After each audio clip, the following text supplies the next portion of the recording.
Hi friends, welcome to ఇంటి కథలు YouTube channel. ముందుగా ఈ వీడియోకి లైక్ చేయండి. చావు బతుకుల మధ్య ఉన్న ప్రేమకు క్షమాపణ చెప్పిన ధీరజ్, వల్లి కుట్రను బయటపెట్టిన నర్మదా, అమూల్యవల్లిని అరెస్ట్ చేయించిన చందు. ఇదంతా ఎలా జరిగిందో వీడియో ద్వారా చూసేద్దాం. ఎక్కడా కూడా వీడియోని స్కిప్ చేయకుండా చివరి వరకు చూడండి. పూర్తిగా మీకు అర్థమవుతుంది. వీడియోని లైక్ చేయడం, షేర్ చేయడం మర్చిపోకండి. మీ లైక్ షేర్ మాకు మంచి సపోర్ట్ మరియు ఎంకరేజింగ్గా ఉంటుంది. ఇక మొత్తం మీద చూసుకున్నట్లయితే కనుక చందు అయితే తాగేసి మీతో మాట్లాడాలి నాన్నా అని అరుస్తూ ఉండటం, దంతా కూడా రామరాజు తట్టుకోలేకపోవడం జరుగుతుంది. అయితే ఈలోపు ఇక ఎప్పుడైతే సాగర్ రామరాజుని క్వశ్చన్ చేయడం మొదలుపెడతాడు, ఇక ఇంట్లో అందరూ కూడా ఏం మాట్లాడుతున్నావు అని చెప్పి సాగర్ని ఆపే ప్రయత్నం చేస్తారు. కాని సాగర్ మాత్రం అస్సలు ఆగడు.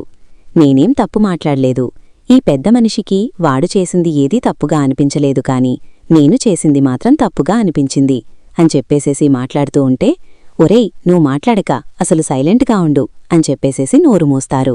కాని సాగరైతే ఆగడు. తన మనసులో ఉన్నది మొత్తం కూడా బయటపెట్టేసే ప్రయత్నం చేస్తాడు.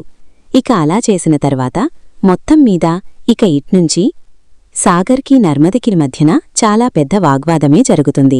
ఇక అలా వాళ్ళిద్దరి మధ్యన మాటల యుద్ధం జరిగిన తర్వాత వాళ్ళిద్దరైతే ఒకటే అనుకుంటారు. చూడు సాగర్, నేను చెప్తుంది విను, ఎందుకు చెప్తున్నానో అర్థం చేసుకో. అసలు ఏమాత్రం కూడా నువ్వు వినిపించుకోకుండా నోటికొచ్చినట్టు మామయ్య గారిని మాట్లాడుతున్నావేంటి అని చెప్పేసేసి నర్మదా అనటంతో, నీకేం తెలుసు నేను పడుతున్న బాధ, నీకేం తెలుసు నేను అనుభవిస్తున్న వ్యధ, ప్రతి ఒక్కరి ముందు నన్ను చులకన చేసి అవమానించి మాట్లాడటమే తప్ప ఆయన నాకేమన్నా విలువిస్తున్నాడా, నాకేమన్నా గౌరవమిస్తున్నాడా?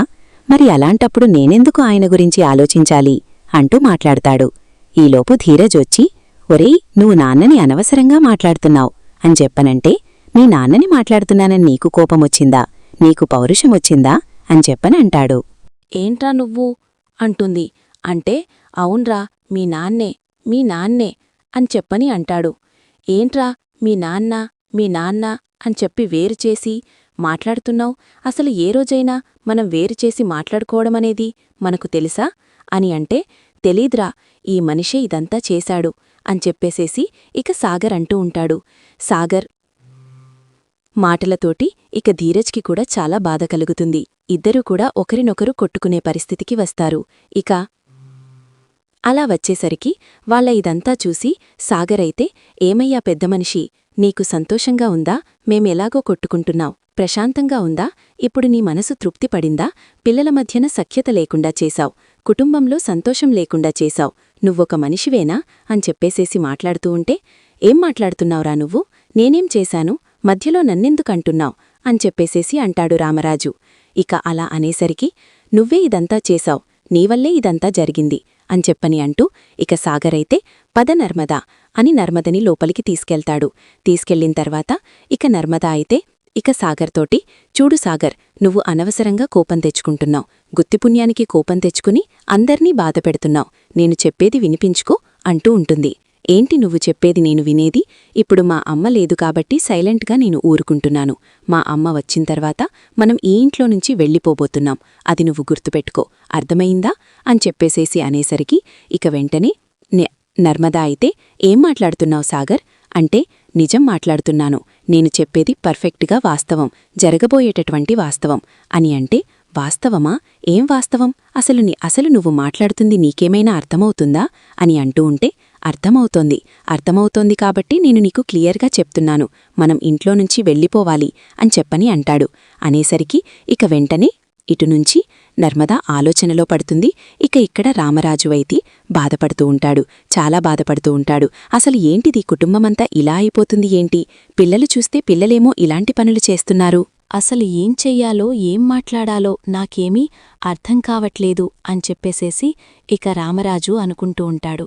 ఇక వీళ్ల దెబ్బలాటల వల్ల కుటుంబంలో వస్తున్నటువంటి మాటలు, అలాగే ఒక్కొక్కరు పడుతున్నటువంటి బాధ రామరాజుని కలిచివేస్తూ ఉంటుంది. బుజ్జమ్మ లేకపోవటం, ఎవరు ఎలాంటివారు అనేది నాదాకా వస్తోంది. అసలీ పిల్లలు ఎందుకు ఇలా తయారయ్యారు అర్థం కావట్లేదు అని చెప్పేసేసి రామరాజు బాధపడుతూ ఉంటాడు. ఈలోపు ఇక ప్రేమ కాఫీ పెట్టి ఇవ్వడంతో ఇక కాఫీ తీసుకుని వచ్చి అమూల్య అందరికీ కాఫీ ఇస్తుంది. అలా ఇచ్చేసరికి ఇక అందరూ కూడా కాఫీ తీసుకుంటారు. ధీరజ్ అయితే చాలా బావుంది, చాలా బావుంది అని చెప్పేసేసి దేవతలు అమృతం కూడా వద్దు, ఇదే కావాలి అని అడిగేలా ఉంది కాఫీ అని చెప్పేసి అంటూ ఉంటాడు. అయితే ఇంకేమన్నయ్యా నువ్వు ఈ కాఫీకి థ్యాంక్స్ చెప్పాల్సిందే అంటూ అమూల్య అంటుంటే, నర్మదా వదినకి. ఏ వదినా మా అమ్మలాగా కాకపోయినా దగ్గరగా మ్యాచ్ చేసేశావు తెలుసా అని చెప్పనంటాడు. అనేసరికి అదే అన్నయ్యా తొందరపాటు అంటే, అసలు కాఫీ పెట్టింది ప్రేమవదిన అయితే నర్మదావదిన ఎలా మ్యాచ్ చేస్తుంది అని అంటుంది. ఏం మాట్లాడుతున్నావ్ అంటాడు ధీరజ్. అవునన్నయ్యా, ప్రేమవదినే కాఫీ పెట్టింది, చూశావా ఎంత టేస్టీగా ఉందో అంటే, బావుందమ్మా, నిజంగా చాలా బావుంది, వల్లి కూడా ఇంత బాగా పెట్టదు అని అంటాడు రామరాజు. థ్యాంక్స్ మామయ్య అనగానే ఈలోపు ధీరజ్, చెండాలంగా ఉందేంటి నాన్న, బావుంది అంటావ్ అంటే, నోరు ముయ్యరా, నోరు మూయ్, నీ మనసుకి ఎప్పుడు ఏది అనిపిస్తే అది చెప్తావా, ఒక స్థిమితంగా ఆలోచించి మనిషిని బట్టి అభిప్రాయం మార్చుకోవడం కరెక్ట్ కాదు, అర్థమైందా అని చెప్పేసేసి అంటే, సరే నాన్న అంటూ అక్కడి నుంచి వెళ్ళిపోతాడు. ఇక ఈలోపు సాగరైతే హాల్లోకి వస్తాడు. అన్నయ్య కాఫీ తీసుకో అంటే, అక్కర్లేదు అని చెప్పేసి అక్కడి నుంచి వెళ్ళిపోతాడు. ఎందుకు వీడు ఇలా మాట్లాడుతున్నాడు అని చెప్పేసేసి అనుకుంటూ ఇక రామరాజు అయితే వీళ్ల మధ్య వచ్చినటువంటి విభేదాలని నేను తీసేయాలి అని ఆలోచిస్తూ ఉంటాడు. ఇక అలా ఆలోచిస్తున్నటువంటి రామరాజుకి ఒక్కసారిగా ఏం చెయ్యాలో అర్థం కాక రామరాజు అయితే వీళ్లని ఎలా అయినా సరే ఒక్క తాటి మీదకి తీసుకురావాలి, వీళ్లందర్నీ కలిపే ఉంచాలి అని చెప్పేసేసి అనుకుంటూ ఉంటాడు. ఇక ఈలోపు ఆ ధీరజ్ ప్రేమల మధ్యన గొడవ జరుగుతుంది కదా. ధీరజ్కి ఒక పావురాన్ని బహుమతిగా ఇచ్చిద్ది కదా ప్రేమ. ఆ పావురాల జంటని ధీరజ్ పడేస్తాడు. దాన్ని సర్దుతూ నీట్గా క్లీన్ చేసుకుంటూ ఆ ప్రేమ అయితే తన చేతికి గాయం చేసుకుంటుంది. అది చూసి మనసు విలవిలలాడిపోతున్నా కూడా, బాధపడుతున్నా కూడా ధీరజ్ తనను తాను నిందించుకుంటూ తనను తాను బాధపెట్టుకుంటూ ఊరుకుంటాడే తప్ప ఏమాత్రం కూడా దగ్గరికి వెళ్ళి తనకి హెల్ప్ చేయలేడు, చెయ్యడు. ఎందుకంటే తప్పు చేసింది ప్రేమ, తప్పుకి శిక్ష అనుభవిస్తోంది అన్న ఆలోచనతోనే ఉండిపోతాడు ధీరజైతే. ఇక ఈలోపు ఏం జరుగుతుందంటే, ప్రేమ సైలెంట్గా వెళ్ళిపోతుంది, కూచుని ఆలోచించుకుంటూ ఉంటుంది. ఇక ధీరజ్ బయటికి వెళ్తాడు. తనకి అర్జెంటుగా రమ్మని చెప్పి తన ఫ్రెండ్ కాల్ చేస్తుంది. తను కూడా ఎస్ఐ సెలక్షన్కి ప్రిపేర్ అవుతూ ఉంటుందన్నమాట. సో ఇక తను కాల్ చేసేసరికి వెంటనే ధీరజ్కి కాల్ చేస్తే, ధీరజ్ నేను బయట ఉన్నాను, ఇప్పుడు రావడం కుదరదు అంటాడు. ఫోన్ లిఫ్ట్ చేయడమే చాలా విసుగ్గా మాట్లాడతాడు. ఇక అలా అనేసరికి ఇక చందు బయటికి వెళ్తూ ఉంటే, చందు బావా కొంచెం నువ్వు నన్ను డ్రాప్ చేస్తావా అని అడుగుతుంది. ఎక్కడ ప్రేమ అంటే, మీరు మిల్లుకు వెళ్లే దారిలోనే బావా అంటుంది. అవునా, సరే అయితే రా ప్రేమ, దింపుతాను అంటాడు. కాని ఊహించని విధంగా జరిగిందేంటంటే, బల్లి వాళ్ళమ్మ అంటే భాగ్యం బల్లిని చందుకి దగ్గర చేయాలి అనేటటువంటి ఉద్దేశ్యంతో ఇక భాగ్యమైతే ఒక రౌడీతోటి మాట్లాడుకుంటుంది. ఏమని, చందుకి యాక్సిడెంట్ చేయాలని. ఆ యాక్సిడెంట్ చేయడం వల్ల చందు ఇంకా వల్లి ఇద్దరూ ఒక్కటవుతారని చెప్పేసేసి ఇక మాట్లాడుతుంది. మాట్లాడుకుని అతనికి 5,000 రూపాయలు డబ్బు కూడా ఇస్తుంది. ఇక తర్వాత రోజున చందు ప్రేమను తీసుకుని వెళ్తున్నటువంటి టైంలోనే ఏం జరుగుతుందంటే, ఇక అతనికి చెప్పింది కదా యాక్సిడెంట్ చేయమని చెప్పి, ఇక అతను చాలా స్పీడ్గా వస్తూ ఉంటాడు. వస్తూ ఉంటే మన వల్లి అయితే, అమ్మ వాడేంటి అంత స్పీడ్గా వస్తున్నాడు, వాడి స్పీడ్ చూస్తుంటే బ్రేకులు ఫెయిల్ అయితే అక్కడ మనిషి ప్రాణం పోయే పరిస్థితి ఉంది, నా మొగుడికి ఏమవుతుందో ఏంటో నాకు భయంగా ఉంది అంటే, అలా ఏం చేయడలుగవే, నువ్వు కంగారు పడకు అని చెప్పేసేసి వల్లిని ఆపుతుంది భాగ్యం. అయితే ఈలోపు ఇక ఆ చందు వాణ్ణి ఆపడం కోసమని చెప్పేసేసి ఆల్రెడీ అక్కడ మేకులు వేసి ఉంచుతాడు. ఆ మేకుల వల్ల చందు బండికి పంచరవుతుంది. దాంతో చందు ఏమో రోడ్డుమీదే ఉండిపోతాడు. ఆ అమ్మ, ప్రేమ నువ్వెళ్ళి పక్కన నిలబడు, నేనీలోపు మెకానిక్కి ఫోన్ చేస్తాను, బండి బాగా పంచరైపోయింది అని చెప్పనంటాడు. అలాగే బావా అని చెప్పి ప్రేమ వెళ్ళి ఓ పక్కగా నిలబడుతుంది. ఈలోపు చందు మెకానిక్తో మాట్లాడుతూ ఉంటాడు. ఇక ఈ గుండు బాస్ అదే యాక్సిడెంట్ చేస్తానని ఒప్పుకున్నాడు కదా, వాడైతే లారీతో చాలా స్పీడ్గా వస్తూ ఉంటే వల్లి కంగారు పడుతూనే ఉంటుంది.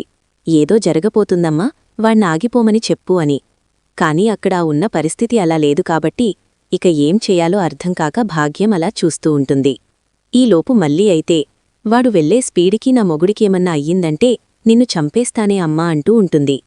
ఈలోపు ఇక ప్రేమ ఆ వస్తున్నటువంటి లారీని గమనించి వెంటనే బావా బావా అని చెప్పి గట్టిగట్టిగా అరుస్తూ ఉంటుంది. అరుస్తూ ఉంటే ఇక చందు అయితే ఫోన్లో ఉండడం వల్ల వినిపించుకోడు. ఇక గబగబా ప్రేమ పరిగెత్తుకుంటూ వచ్చి ఇక చందుని పక్కకు లాగుతుంది. అలా లాగి తను తప్పించుకోలేకపోతుంది. ఆ క్రమంలోనే లారీ వచ్చి ప్రేమను చాలా స్పీడ్గా గుద్దేస్తుంది. వాడు ఆగను కూడా ఆగకుండా చాలా ఫాస్ట్గా వెళ్ళిపోతాడు. ఎందుకంటే వాడి లారీ బ్రేకులు నిజంగానే ఫెయిలైపోయాయి. అందుకోసమే వాడు ఆపలేకపోయాడు. ప్రేమకి తగిలిన దెబ్బడికి ప్రేమ చావు బతుకుల మధ్యకు వెళ్ళిపోతుందని వాడికి అర్థమైపోయి అక్కడ్నుంచి పారిపోతాడు. ఇక చందుకు జరగాల్సిన యాక్సిడెంట్ ప్రేమకి జరగడంతో బల్లి, భాగ్యం, ఆనందరావు ముగ్గురూ కూడా షాక్ అయిపోయి అలా చూస్తూ ఉంటారు. ఇక ఈలోపు ధీరజ్ ఆల్రెడీ ప్రేమ ఫోన్ చేసింది కదా, ఇక మీ ఇంటికి బయల్దేరి వస్తూ ఉండగా చందు ఫోన్ చేసి, ఒరే ప్రేమ ఎక్కడికో వెళ్లాలంది, నా బండి పంచరయింది, నువ్వొచ్చి ప్రేమను తీసుకెళ్ళు, నేను పలానా చోట ఉన్నాను అని చెప్పడంతో ఇక ధీరజ్ కూడా అక్కడికి వస్తాడు. అలా వస్తున్నటువంటి ధీరజ్ కళ్ళెదురుగానే లారీ ప్రేమను కొట్టేసి వెళ్ళిపోతూ ఉండడం చూసి ప్రేమ అచేతనంగా రక్తపు మడుగులో పడి ఉండడం చూసి షాకైపోతాడు. గబగబా పరిగెత్తుకుంటూ వస్తాడు.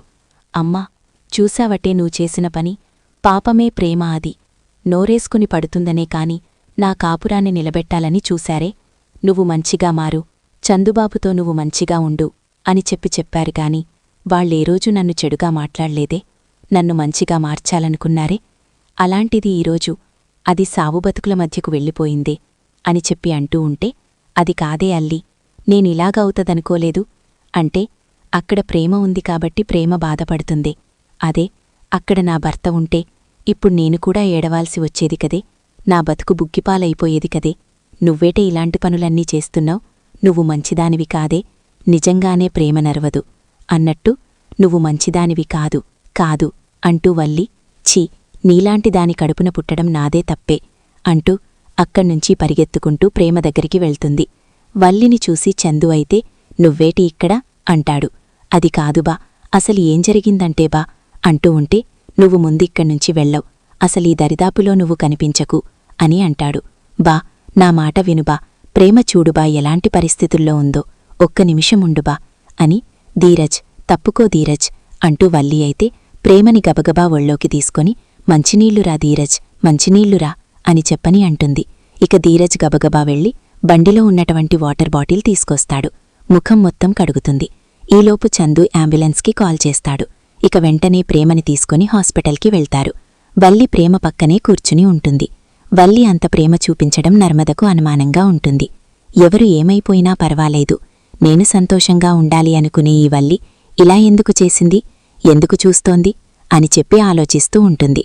ఈలోపు ఆల్రెడీ సాగరైతే తన ఫ్రెండ్ ద్వారా సీసీ కెమెరాస్ చెక్ చేయించి వాడెవడు ఎక్కడున్నాడో మొత్తం పట్టుకుంటాడు. దాంతో ఇక నర్మదా సాగర్ ఇద్దరూ కూడా అక్కడికి వెళ్తారు. వాడి దగ్గరికి వెళ్లేసరికి సాగర్ వాణ్ణి పిచ్చి కొట్టుడు కొడతాడు. కొట్టి పోలీస్ స్టేషన్కి ఈడ్చుకొస్తాడు. ఈడ్చుకొచ్చేసరికి అక్కడ వాడు నాకు 5000తో దియా యాక్సిడెంట్ కర్నేకే లియే, ఏక్ బూడా జంటా ఆయా అని చెప్పననేసరికి, ఏంటి, ముసలవాళ్ళిద్దరొచ్చి నీకు 5000 ఇచ్చారు యాక్సిడెంట్ చేయమని, ఎవరాళ్ళు అనంటే, మేతో పేచాన్ సక్తావునే దేఖాతో అని అంటాడు. ఇక దాంతో మీకెవరిమీదన అనుమానముందా అంటే, వీళ్లేనా అని నర్మదా చూపిస్తుంది. హా ఏహేవో, ఏదోనోహే మీరే పాస్ ఆయా పైసే దియా అని చెప్పేసేసి అనేసరికి ఇక ఒక్కసారిగా నర్మదాకి కోపమొస్తుంది. జవర్, నర్మదా, వాళ్ళు చూపించు అంటాడు సాగర్.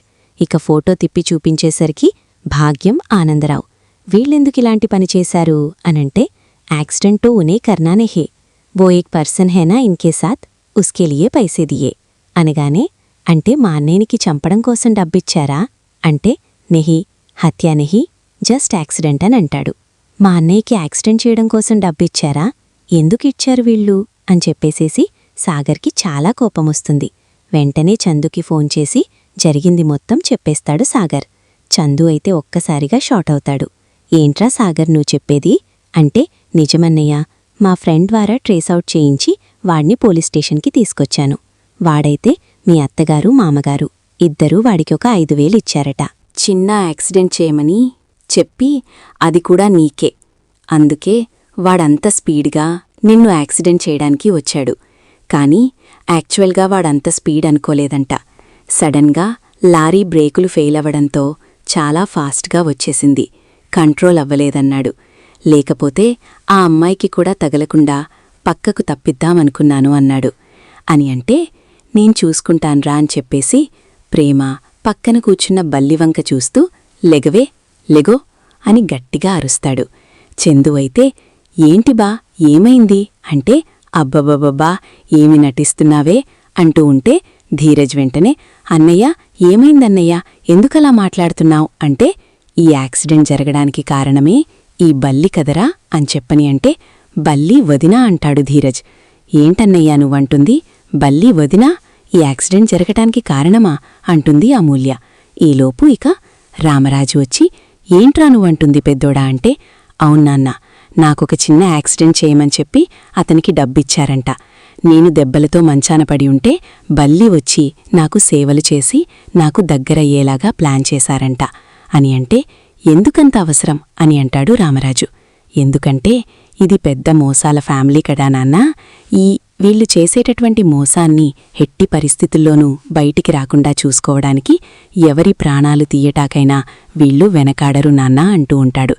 ఏం మాట్లాడుతున్నావురా మోసాల ఫ్యామిలీ ఏంటి వీళ్ళెందుకు మోసం చేస్తారు అని అంటాడు. ఎందుకా మొదట్నుంచి వీళ్ళు మనకు చేసింది అదే కాబట్టి అని అంటూ ఉండగా సాగర్ నర్మద అక్కడికి వస్తారు.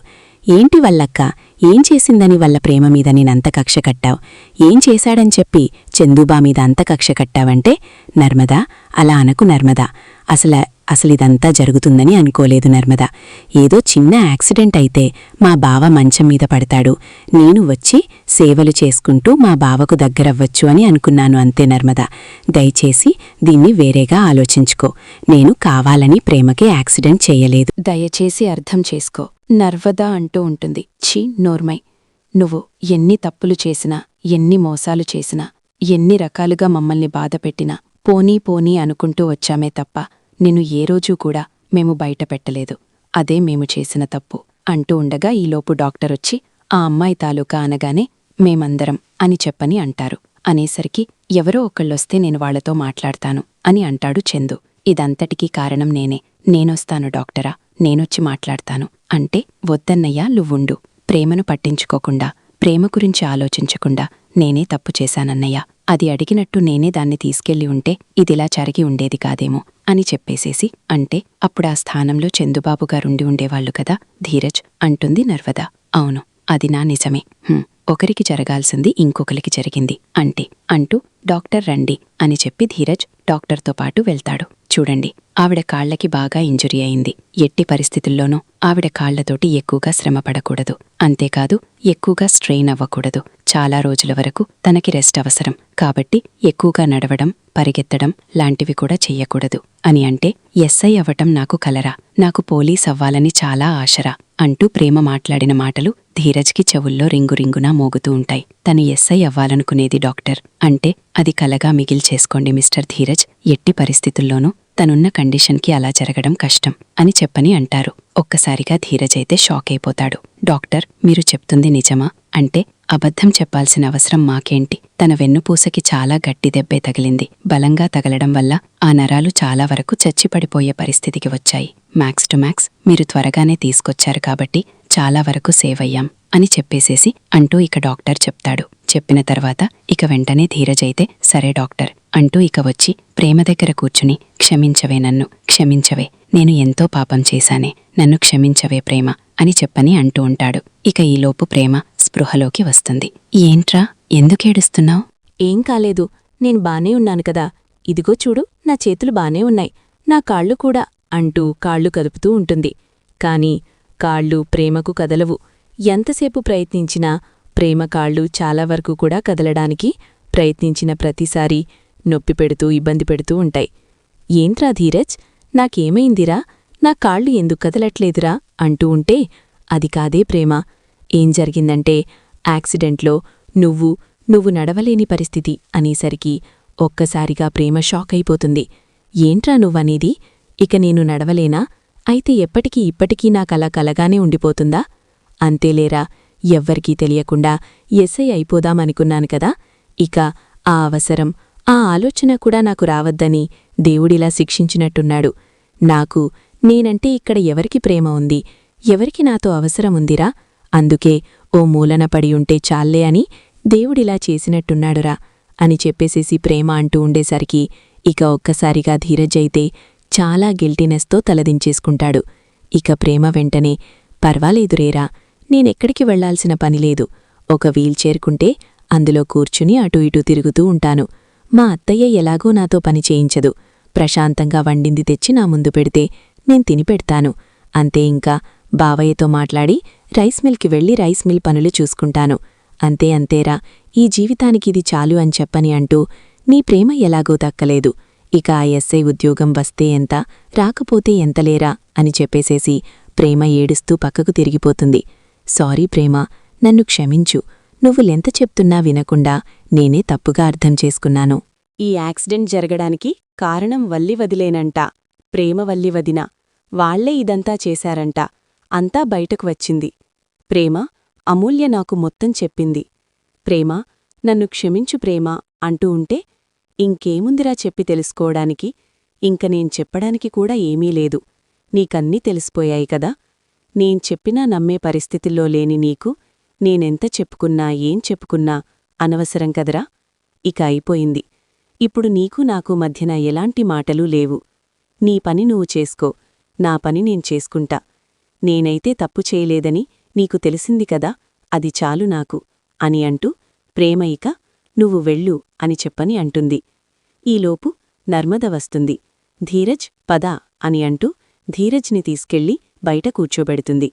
ఇక సాగరైతే ఏంట్రా ఇదంతా, మన కుటుంబానికి ఏమైందిరా అంటూ ఉంటే, నువ్వు కుటుంబాన్ని వద్దనుకున్నావ్.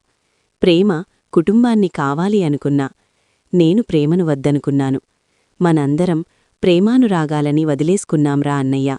అందుకోసమేరా కుటుంబమిలా అయిపోయింది అంటూ ఉంటాడు ధీరజ్. ఈలోపు ఇక వేదవతికి విషయం చెబుదామని చెప్పి రామరాజు అనుకుంటే, అమ్మా తట్టుకోలేదు నాన్న. ఇన్నేళ్లల్లో మొదటిసారి పుట్టింటికి వెళ్ళింది. తను వెళ్లిన మొదటిసారే ఇలా జరిగేసరికి ఆమె తట్టుకోలేదు నాన్న. దయచేసి వదిలేసే అని చెప్పని అంటాడు ధీరజ్. అయితే ఇక ఈలోపు చందు పోలీసుల్ని పిలిపిస్తాడు. పోలీసులు రావటంతోటే ఇక్కడ వల్లి అంటే ఎవరు అనంటే నేనే సార్ అంటుంది వల్లి.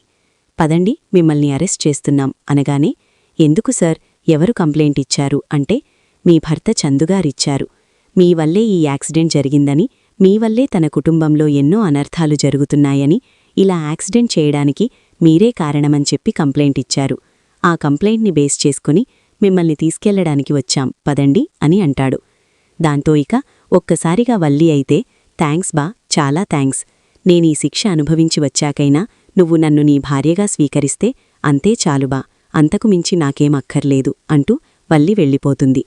ఇక నర్మద ఆగమని చెప్పి చందుని ఎంతలా బతిమిలాడినా చందు మాత్రం ఒప్పుకోడు. ఇక దాన్పో వల్లిని తీసుకొని పోలీసులు వెళ్ళిపోతారు. జైల్లో పెడతారు. భాగ్యం ఆనందరావైతే చేసిన తప్పుకి కుమిలిపోతూ ఉంటారు. నర్మద ప్రేమ దగ్గర కూర్చుని సేవలు చేసుకుంటూ ఉంటుంది.